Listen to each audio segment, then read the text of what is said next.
in today's tutorial, I'm going to show you how to change your sound output device on your Acer laptop, desktop computer, or tablet device. So this should hopefully be a pretty straightforward process here, guys. And without further ado, let's go ahead and jump straight into it. So what I have to do is select the Start menu and type in Settings. Best result should come back with Settings. Go ahead and open that up. Select System on the left side, and then on the right side, select Sound. And then at this point underneath output, you can drop down where it says choose where to play sound.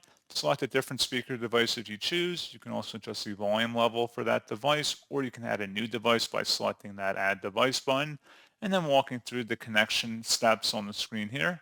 And that's pretty much it. So as always, thank you guys for watching this brief tutorial. I do hope that was able to help you out, and I do look forward to catching you all in the next tutorial. Goodbye.